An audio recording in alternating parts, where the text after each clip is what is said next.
नमस्ते। आज हम एक बड़े ही दिलचस्प सवाल पर बात करने वाले हैं। ये दुनिया ये हमें लगातार बदलने को कहती है ना? कि भाई भीड़ के साथ चलो, जैसे सब कर रहे हैं वैसा करो। पर सवाल ये है कि इस सब के बीच अपनी असलियत को, अपने मैं को कैसे बचा कर रखें। चलिए इसी सवाल की गहराई में उतरते हैं।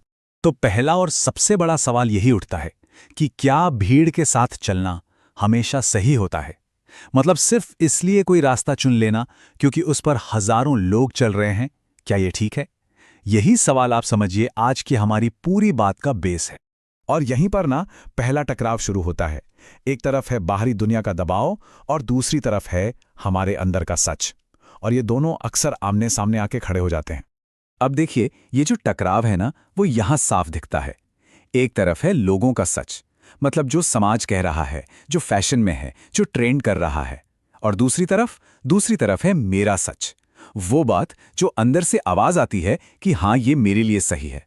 और अक्सर होता क्या है, इसी सोशल प्रेशर में हम अपनी उस अंदर की आवाज को, अपने सच को कहीं पीछे छोड़ देते हैं।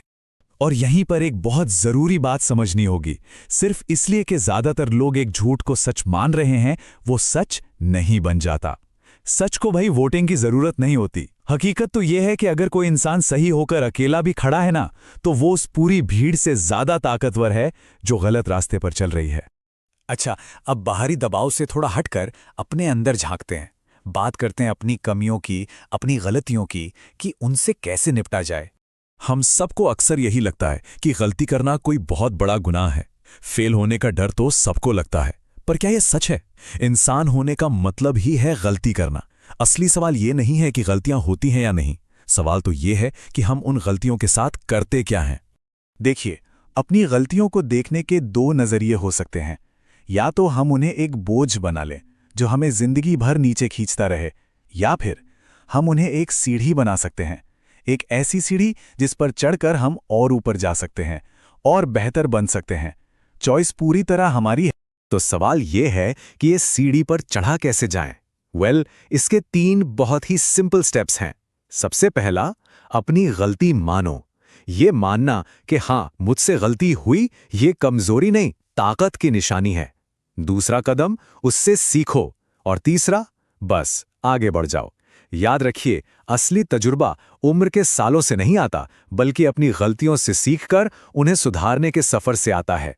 और जब हम गलतियों से सीखना शुरू कर देते हैं ना, तो ये हमें सीधे एक बहुत ही पावरफुल चीज तक ले जाता है। और वो है खुद को स्वीकार करना, सेल्फ एक्सेप्टेंस। ये जो लाइन है ना, मैं जैसा हूं वैसा ठीक हूं, ये बहुत पावरफुल है। सोचिए, जब कोई इंसान इसे दिल से मान लेता है तो क्या होता है पता है? बाहर की दुनिया की बातें, लोगों की आलोचना, उनका जजमेंट, इन सब का असर एकदम कम होने लगता है। क्योंकि सच तो ये है, दुनिया किसी को तब तक नहीं गिरा सकती जब तक वो इंसान खुद अपनी नजरों में न गिरे। लेकिन यहां एक बहुत बारीक सी बात है जिसे समझना जरूरी है। खुद को स्वीकार करने का मतलब ये बिल्कुल नहीं है कि हम बेहतर बनना ही छोड़ दें। इसका मतलब है सेल्फ इंप्रूवमेंट, ना कि सेल्फ रिजेक्शन। मतलब खुद को सुधारना, खुद को नकारना नहीं। हम खुद को बेहतर इसलिए बनाते हैं क्योंकि हम अपनी कद्र करते हैं, इसलिए नहीं कि हम खुद से नफरत करते हैं। और अब आते हैं सबसे अहम बात पे। असली कैरेक्टर क्या है? सच्चा चरित्र, जिसे हम इंटेग्रिटी कहते हैं। यही किसी भी इंसान की असल पहचान है। इंटेग्रिटी की इससे सीधी और सच्ची डेफिनेशन हो ही नहीं सकती। जब कोई नहीं देख रहा, कोई कैमरा नहीं, कोई ऑडियंस नहीं, उस अकेलेपन में हम जो करते हैं ना, वही हमारा असली कैरेक्टर है। ये पब्लिक में हम क्या दिखाते हैं उसके बारे में नहीं है, ये अकेले में हम क्या चुनते हैं उसके बारे में है। ये बात उस आइडिया को और भी पक्का करती है। असली इम्तिहान तो तब होता है जब गलत रास्ता चुनने का पूरा मौका हो, जब शायद वो रास्ता आसान भी लगे, लेकिन उसके बावजूद कोई अपने उसूलों पर, अपने सिद्धांतों पर टिका रहे और सही रास्ता चुने। बस यही इंटेग्रिटी है। तो पूरी बात का निचोड़ क्या है?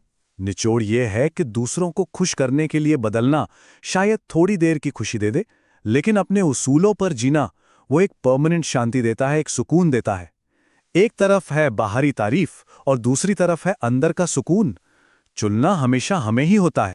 तो चलिए इस पूरी बात को हम इसी एक ख्याल पर खत्म करते हैं। हाँ, दुनिया बदल रही है और बदलना जरूरी भी है। पर खुद से ये सवाल पूछना होगा कि अगर बदलने का मतलब अपनी पहचान ही खो देना है, तो फिर ऐसे बदलाव का क्या फायदा? असली मकसद किसी और जैसा बनना नहीं होना चाहिए, बल्कि कल वाले खुद से थोड़ा बेहतर बनना होना चाहिए, क्योंकि असली तरक्की सिर्फ बदलने में नहीं, बल्कि बेहतर बनने में है।